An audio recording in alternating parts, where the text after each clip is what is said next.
Good morning.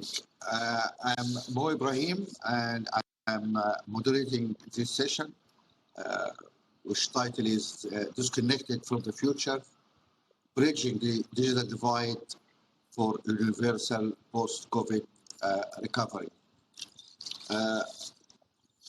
We all have been through these terrible times of COVID, and we relied a lot on the internet to buy our food, for our children to have remote education, and we managed to survive to a large extent thanks to the internet. The problem for us really is that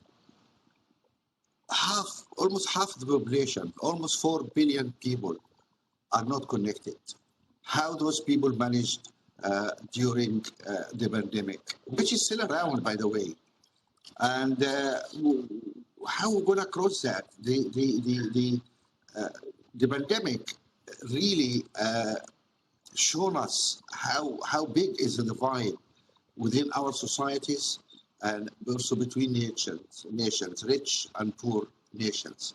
It's a huge divide which has been exposed by this pandemic. To really discuss how we're going to forward from here, how we're going to enable everybody to be part of this connected world, I have a wonderful panel. I have Sina Lawson, Minister of Digital Economy and Transformation from Togo. She's a WIF young global leader, former World Banker. She did in business, she worked for Orange, and she has been minister now for almost 8 years. So I guess she had a lot of experience to tell us what's happening in Togo. I have also Dr. Amr Talat. He's the Minister of Communication and Information Technology in Egypt. He's a computer scientist, and also he's a former business executive, which I like because it brings business and government experience together. And I have the well-known Kunduz. Kunduz is the Director General of the International Partnership in the European Commission. Welcome, Kun. And I have also Peter Epp, who's a business executive, a Danish company. Maybe you did not hear about it, but I'm sure you're going to hear about it very soon. It's called Blue Town, and he is trying to show us how business can help us bridge this divide. Now, the rules of engagement, I've been told that we only have 40 minutes, and I have 4 wonderful people, and I'll try to moderate a reasonable discussion here. What I'm going to do, I'm going to ask you in order, everyone, for just 2 minutes, please. Tell me briefly about what you're doing to manage this digital divide in your country. Just in 2 minutes, and after that, we'll have a round of questions.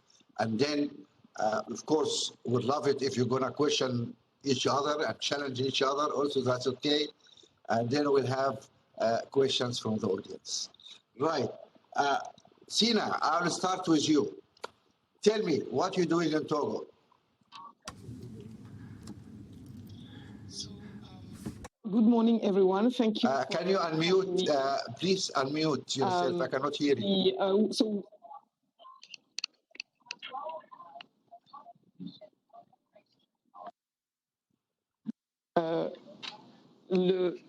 Can you hear me better? I can hear. Can you?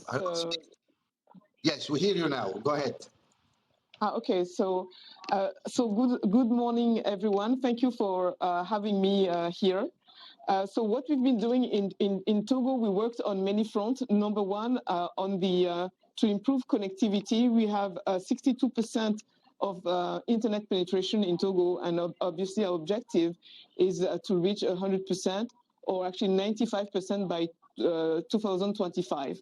So we've been working with telecom operators to increase not only connectivity, but to make sure that the majority of the Togolese had access to high-speed internet.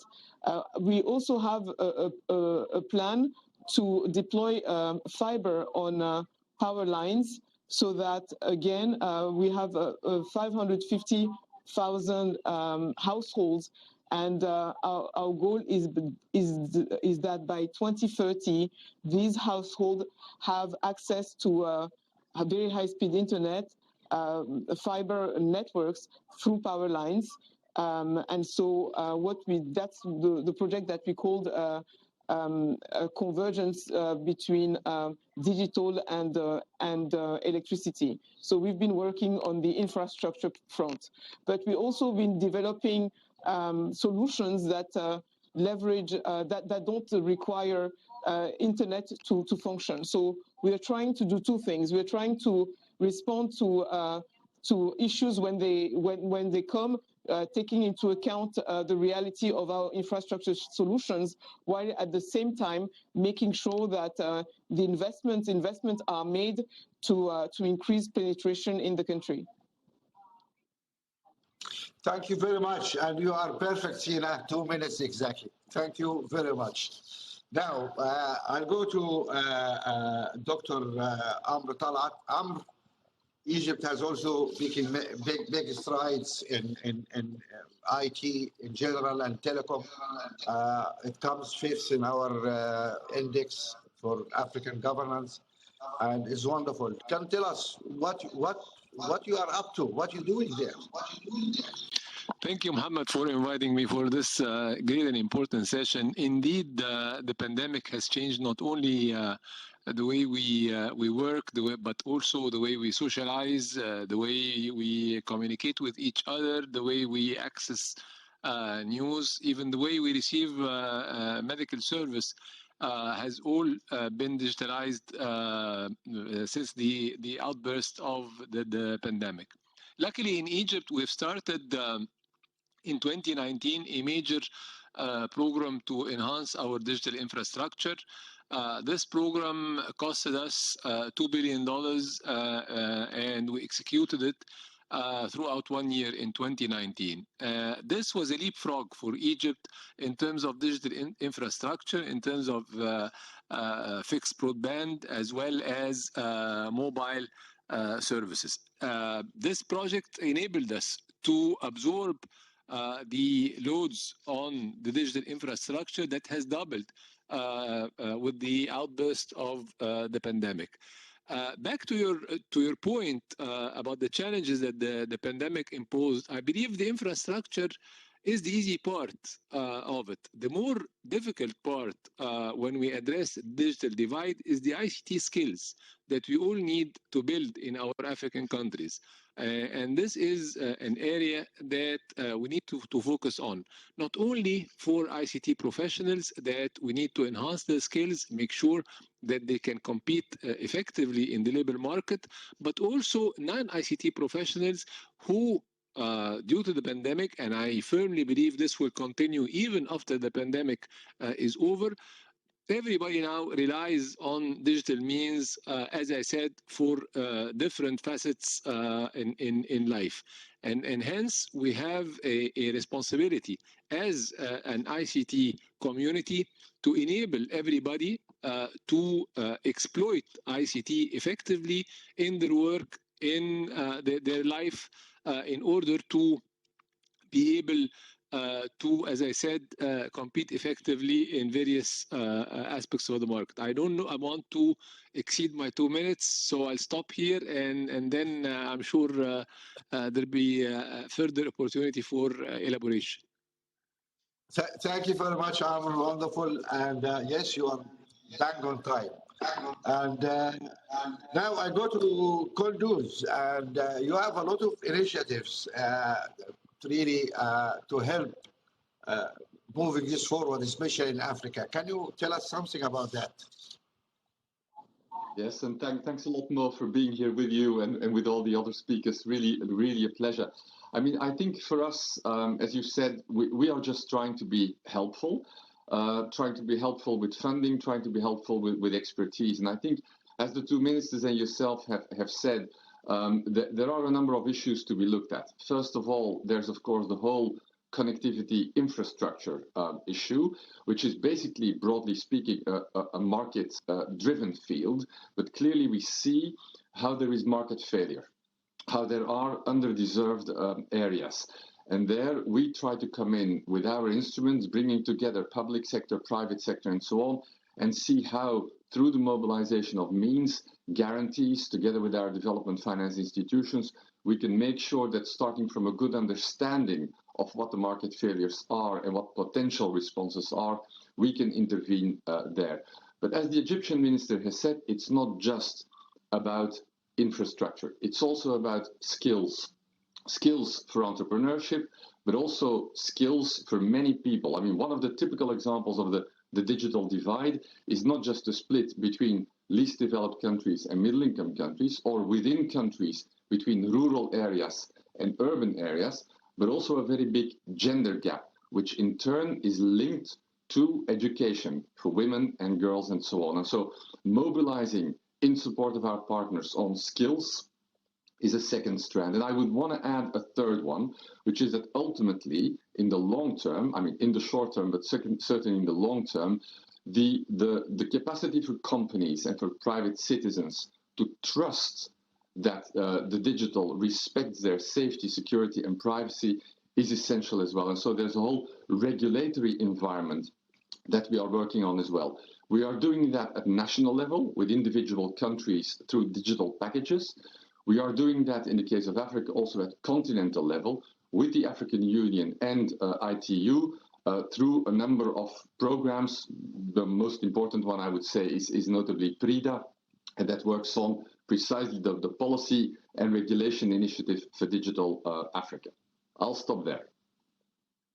Thank you. Thank you, Conrad. We'll come to Rida a little bit later because I'm really interested to know what you're up to there. Now, we listen to government leaders and international institutions leaders. Business. What business can do for us here? Yep, you have the floor. Thank you so much, Mo, and also to the rest of you, good morning. It's a pleasure to be here. Just very happy to hear the statements given so far. Just briefly on my side, and Mo, I'm sure after this session you will know and remember Bluetown, and I'll definitely drop by at some point to tell you more. But we are a private player, as mentioned. We are doing last mile connectivity. During the last years, we've been working extensively in India and across Africa, in Mozambique, Rwanda, Ghana, Tanzania, and build up a lot of experience, not only on how to deploy these solutions, but also especially how they should be designed to last in the environments, and even more important, how do we monetize it? How do we build a business? Because we are driven we are a for-profit company. We need to generate revenue for our investors and our shareholders. And also my conviction here is that it's the only way to make a scalable solution that can make an impact on a much larger horizon.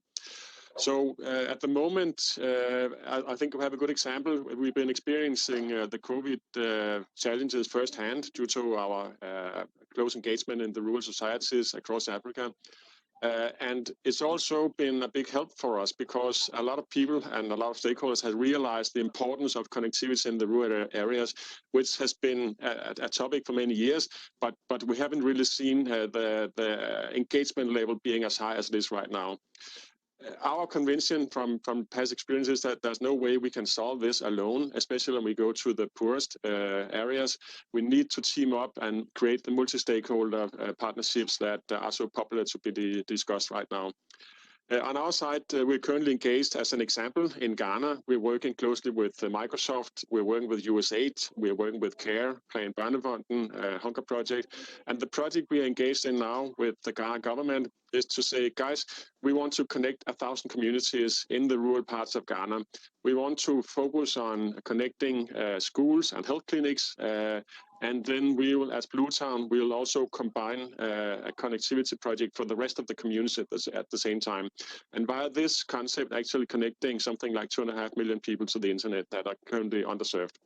And the trick here is to utilize the benefits or the skills from the partners. So we on our side from Bluetown, we're very good at doing the deployments and the operation and the monetization of the networks.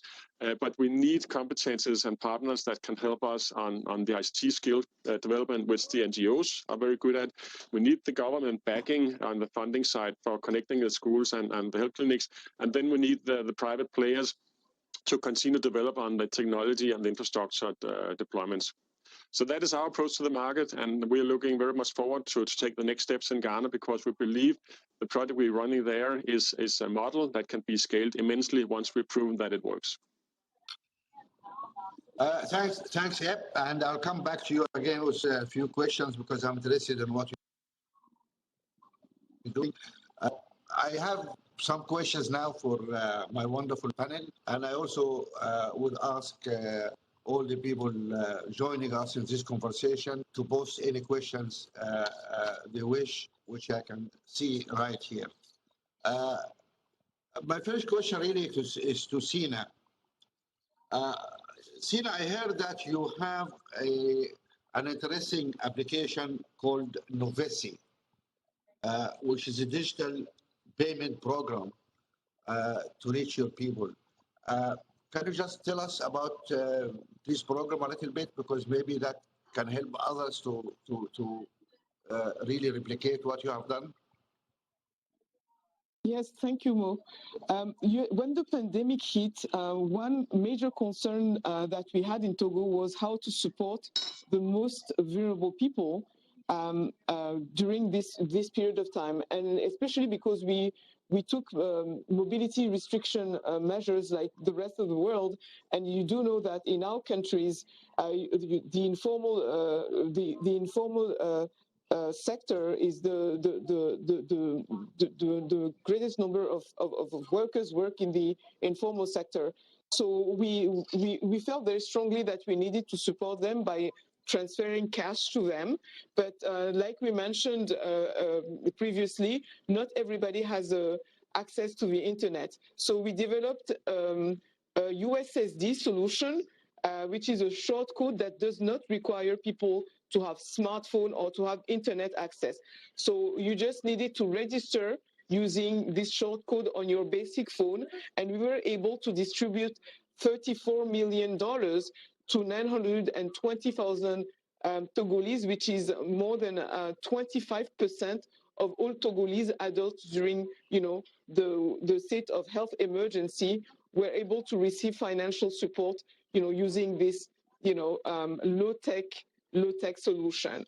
And we did the same, by the way, when we developed the vaccine enrollment program. We had an online enrollment program, and for those people who did not have access to the internet, we also created an offline using USSD again to enroll to the vaccine program. And right now we have 1.3 million Togolese who have registered to get vaccinated, and know that we're a country of 7.5 million people, and so it's working well, quite well in terms of vaccine registration and in terms of digitizing the vaccine process. So to come back to the Novesi cash transfer program, the idea is really that, again, you have to take into account the type of device that your population have, and in Togo we have 2G, 91% penetration of 2G networks. So it was very obvious that if we had to develop a solution to that targeted the informal sector, we had to just find a technology that was very easy to use and well spread. So that's pretty much what we did in terms of supporting the vulnerable people during the pandemic. Sina, just to follow on, I mean, what you're saying is that you're able to establish this system which can reach people phones, although they may not have internet, although if you have a phone, probably have internet. But is that valid only if you have a deep penetration of mobile phones? You say you have 91% penetration, which is amazingly high number. But you have only 50% penetration. Will this system still work or will be a problem? No, it will. It would still work. It's a USSD technology. It's the technology that everybody uses when you have to check your credit, for example, on your phone. So it is something that works. The minute there is a signal, you know, it works. It's just that you dialed a short code on your phone. It was star 855 hashtag in our case, and then you would register, and less than 2 minutes after registering on your phone, you would receive an SMS, which would be 1/3, the equivalent. We actually gave 1/3 of the minimum wage using this technology. And then, so the payment is really mobile, your typical mobile payment, you know, but the registration, the enrollment to the program technology used USSD. Thank you very much, Sina. Wonderful contribution here. I'll turn to Dr. Amr. Amr, I'm familiar with ICT in Egypt because I was one of the founders of Vodafone in Egypt. You made a lot of strides in developing ICT in Egypt. How much penetration you have in Egypt now? How are you going to go forward? One question here is also cost of equipment. It's not enough to have infrastructure, not enough to have skills, but also you need to be able to buy tablets. Did you try to address these issues? How to really enable people? You have households, maybe with 3 kids. They need to log on to the schools or to they're fighting over equipment. How we deal with that? Thank you, Mohammed. A great point to talk about. We're working actually on several projects and initiatives in that respect. Let me start with the numbers that you've inquired about. The phone penetration is not the issue. We're around 96, 97%. Everybody in Egypt above 12 has a phone. The challenge now is the smartphone, because we still have around 35 to 40% of this population that are using feature phones because, of course, they're less expensive. And the first program we put in place is to encourage people to migrate to smartphones in order to have an inexpensive access to the internet through smartphones. We're working with the mobile operators. We've got 4 in Egypt for a migration program. We're aiming to reach 100% of smartphones in the next 2 years. We're even thinking now of sunsetting 3G generation in these coming 2 years as we move forward in more advanced technologies. Second is the tablets, which is very important. We've started together with the Ministry of Education a program to distribute around 1 million tablets for year 9 of all Egyptian students every year. We started this program a couple of years back. And starting this year, we've started a manufacturing plant together with Samsung in Egypt to manufacture 2 million tablets a year for Egypt and neighboring countries to avail or to ease the access of tablets for the less privileged. Second, we worked with the Central Bank of Egypt to launch a financing program with a very low percentage for loans for people to buy tablets over a 3-year 2% interest loan, again to is the access to various equipment to reach the internet. Regarding availing the FTTH for our citizens, we have a mega project in Egypt that we call Decent Life. Decent Life aims to avail all utilities to all Egyptian villages in the next 3 years. We've got 4,500 villages with around 60 million people living in. In the next 3 years, we're going to provide these villages with clean water, electricity, and fiber optic network. The project will cost, regarding the fiber optic, around 20 billion pounds. This is around $1.5 million, and will serve around 3.5 million households. All these efforts aim to ease the access to the internet, provided for a wider population with minimum charges possible. We've also started a project. How much? Sorry. How much is the cost of a tablet? The locally manufactured tablets. How much it costs? It costs now around $300, $250 to $300. And so you sell this, I mean, you ask people to pay in installments, because that's still a big number. Yes, over 3 to 5 years with a minimal interest. And we distribute 1 million tablets a year to students for free.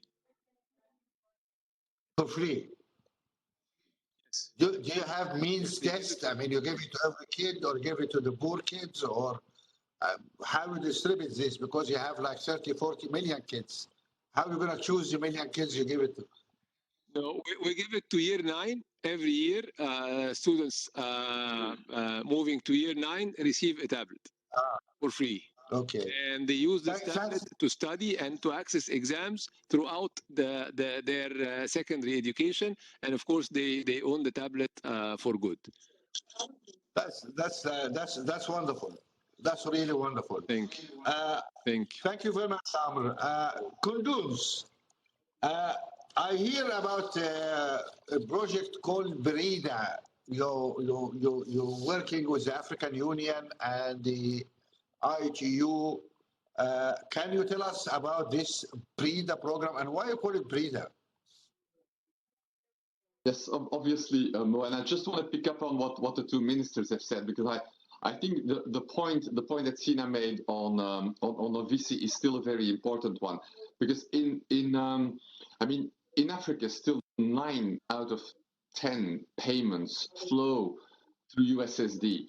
And so I think it's really important that whilst we build and modernize digital technology, infrastructure, and so on, that we really don't neglect the huge potential, and as Togo has demonstrated, the huge potential of USSD.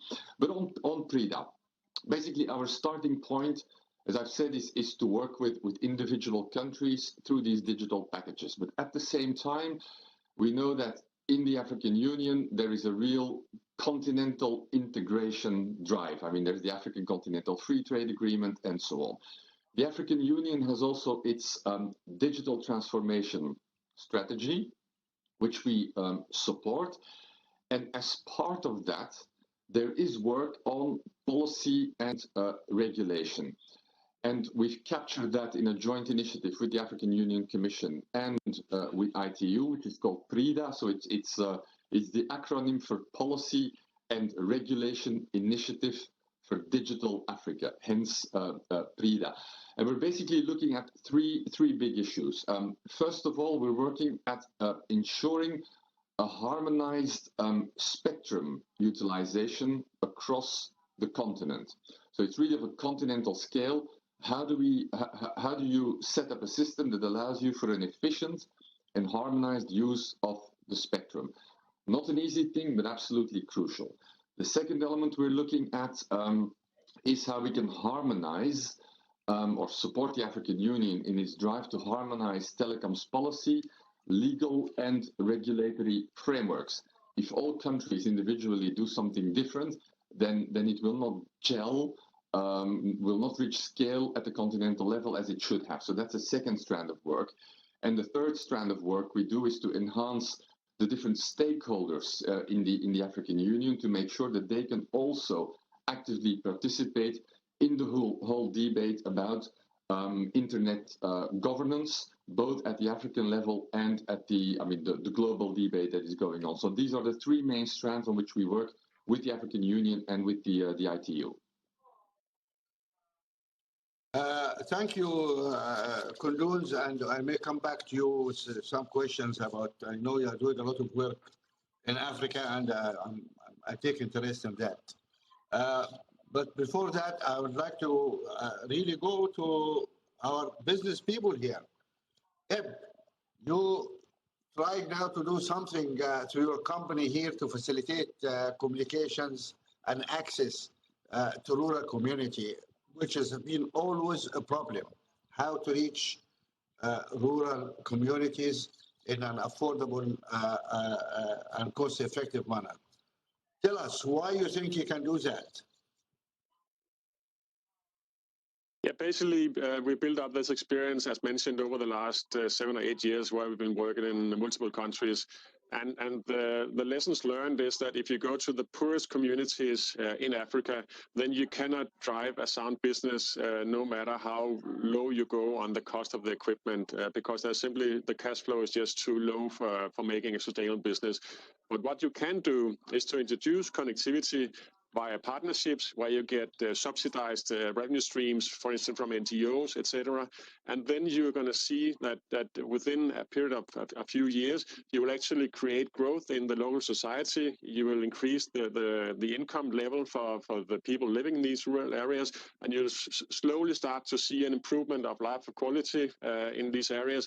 And at some point, it will become sustainable, and you can actually drive a business with low-cost connectivity equipment. But you need to kickstart the development, and that's why it's so super important to get the partnerships in place with the risk-willing capital or the NGOs or the governments that accept that this needs to happen with the money from the outside that subsidizes part of the operation, at least in a period of 2 to 5 years. And from that, you can expect this to become a sustainable business. So, Ed, if I understand you correctly, what we're saying here is that it is imperative we try to address access to rural area. It is capital intensive and it cannot be viable unless we find some form of cooperation or as we call it, public-private partnership, some form of subsidy in order to do it. Is that correct? That's correct. And now you says capital intensive. The project we are pushing in Ghana, for instance, just to put some numbers on the project here, is that we say if we can find external sources that will guarantee payment for school connectivity for instance, $250 per month on a 5-year period, then we'll do the investment in the infrastructure, we'll drive the networks, and we'll run our commercial business in parallel with that. The same thing with health clinics. If we have external parties that are interested in paying for the connectivity to the health clinics to improve the COVID information level, etc., then we'll take that in as part of our portfolio. So we'll place the investment, we're going to take the risk, but we need the guaranteed payment on an extended period for us to raise the money. So that's the model. So it's not that much money actually when you boil it down, but somebody needs to step up and actually put the hand on the boilerplate along with us to make this work. One of the advantages of your system, as I heard, is that it is green. It is essentially based on solar power generation.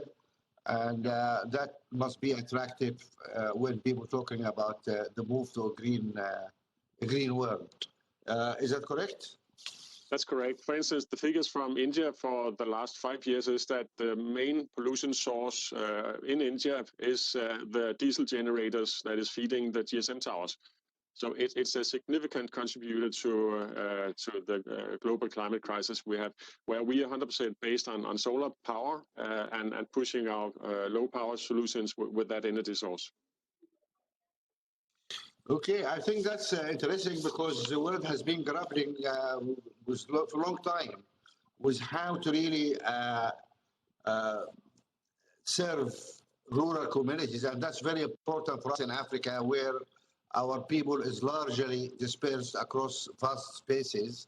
And the question is how we need power for 500 million people of our people don't have access to power, and, let alone internet or telecom, which I think this is a human right issue. And we are really grappling of how to deal with that. And I'm sure solar is one wonderful solution, which we need to really focus to see how we can use that to drop these solar stations in rural areas to serve both our energy requirements and telecom requirements. And that's something really worth looking at. How can we generate the funds necessary to do that? I'm really waiting now for questions. Sorry, go ahead. Can I quickly pick you up on that one? And I guess you always pick me up, Conduis. I know that. Yeah, go ahead. Yeah, okay. Go ahead. Thanks. No, Sina may want to pick up on that as well, because you've touched a really critical issue on the availability, of course, of access to energy, access to electricity in rural areas, which is really an issue that goes in conjunction with digital access. And it's very similar, basically. We've been funding as well, basically through our de-risking mechanisms, which we deploy through development banks, who then fund private investments of grid, solar panel, pay-as-you-go systems in rural areas. And for instance, they're working very well in Togo, where basically you have private sector investing in solar panel power production entities in rural areas, where at the end of the day, these will be paid back by the small, micro, medium-sized companies and the households that are using them. But of course, there's a risk involved with the private sector. We take that risk with our ODA grant funding. We take that on our shoulders. And actually, at the end of the day, you see that it's more a perceived risk than a real risk. But if we can move these things in parallel, the digital and the electricity in rural areas, then we can create exactly the kind of positive dynamic that Peter was referring to. And then at the end of the day, in a few years' time, the situation will change, and then the capacity to pay back will be enhanced. And I think it's kind of that kind of down payment investments that we really need to do. And that's, of course, where my line in business, I think, has a really crucial role to play. Can I thank you. Words? Yeah, please go ahead, please. Yes, I think it's a great point that you made. And in Togo, because the companies that operate in Togo have IoT capabilities, machine to machine. So where they are able to collect data on people's ability to pay their bills.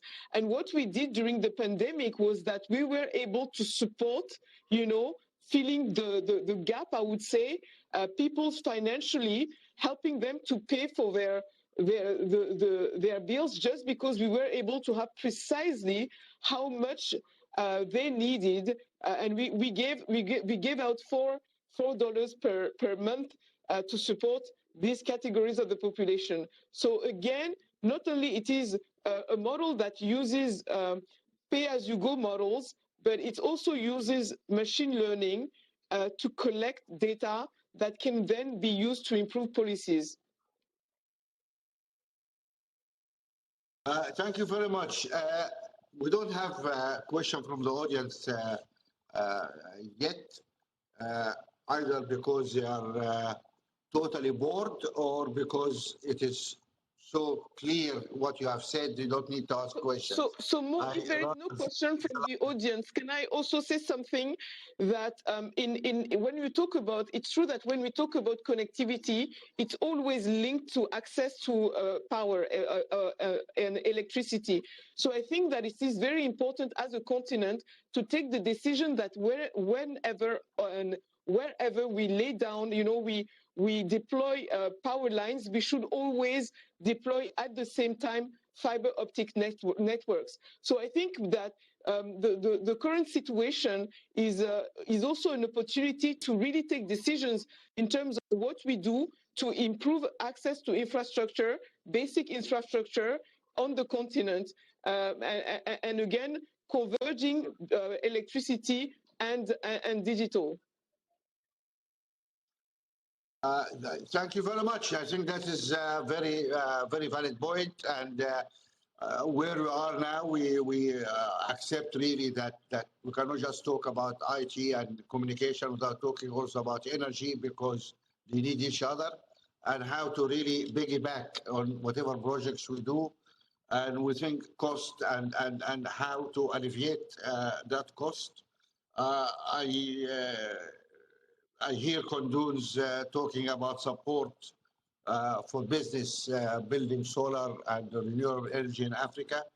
And I think that's something need to be publicized.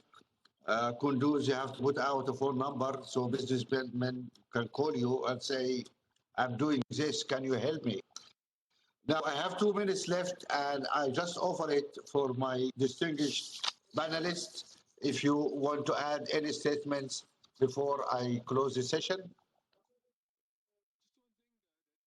In Egypt, that I believe was interesting to support the less privileged during the pandemic.